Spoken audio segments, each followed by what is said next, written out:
Эгер сиз чыркыраган чындыкты, жүрөккө жакын эмоцияны уккуңуз келсе, биздин модераторго жазылыңыз. Кыргызстанда шайлоолордун айынан 3 революция болгон. Ушунда киргизация терминологиясында дүйнөлүк терминология да пайда болду. Аны серепчи эксперттер ири өлкөнүн эфирдеги ток-шоусунан шоу кылып кепке салышкан. Жакында күздүн гүргүлдөгөн салкын айларында дагы жогорку кеңештин шайлоосу келе жатат. Анын өтүшүнө өлкө башчы Садыр Жапаров кол койду. Бийликтегилер тынчсыздануу менен күтүп, элди майрамдын шылтоосу аркылуу бириктиргенге аракетин көрүп баштаса, саясатчылар билектерин түрүп, шумаланып шайлоого даярдык көрө баштады. Уч качкандан кийин киши качпа. Шайлоо кампаниясы мурундун учунда турат. Ушундай кымбатчылык кырдаалда кандай кырдаалга алып келет, аны убакыт көрсөтөт. Баарын убагында көрөбүз. Садыр Жапаров элин баскынчыга басып берди. Мындай ачуу сөзүн 5-чакырылыштагы Кыргыз Республикасынын Жогорку Кеңешинин депутаты Жылдызкан Жолдошова өлкө башчысы Садыр Жапаровго ачык айкын текст менен билдирген. Ошол мезгилде баскынчыларга жооп кайтаруу иретиндеги ок чыгаруу жагын өлкө башчы өз мойнуна алган. Алгандыктан досу Канчыбек Тешиевке команда берген эмес. Жылдызкан Жолдошованын дагы ачууланганы 31 августта майрамдагы военный парад болду.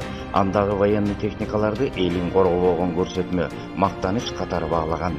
Эмне ушундай куралыңар бар экен, эмнеге анда элиңе кол салып, зордуктап, өлтүрүксүн өлтүрүп, мал жандыктарын тоноп, үйлөрүн өрттөп жатканда Садыр Жапаров баскынчыларга карай команда бербей, элин карайлатып карап туруп берген.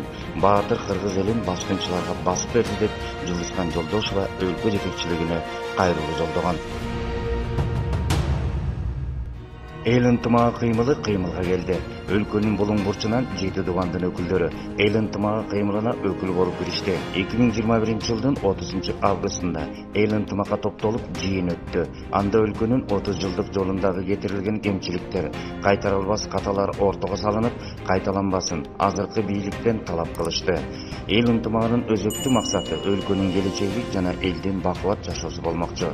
Алардын башкармаган сөзү кошоматчылыкты, жугундукорлорго бөгөт коюп, элиң менен бол ынтымагына келүү.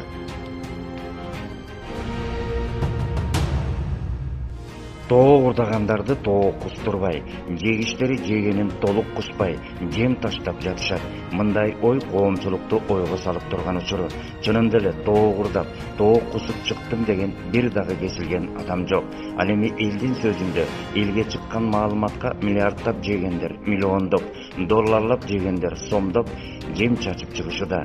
Ушундай кеп ушуга айланткандай. Айлам көчөк заманында көч айланып келип, бүгүнкү кускандар эртеңки кускундарга айланып калаарынан шек жок. Мыйзамсыз байы беренеси менен кармалгандар кылмыштарын моюндарына алып, миллиондоп төгүп берип жатканы ачык көрүнүш. Эгерде тоок урдагандарга да тоок төктүрсө, бир топ тоок фермалар ачылмак. Жеңил жаза алгандар жеңилдебей оорулошуп, оорубаса дагы абакта отурушат. Ал эми миллиарддап жегендердин жазасы жеңилдеп, жегенинен жемин берип, жеңилдеп боштондукка чыгып жатышат. Жыйынтыгында тоо урдагандар темир тордо, мамлекетти тоногондор торгойдой сайрап, сайрандап эл аралап эркиндикке чыгууда.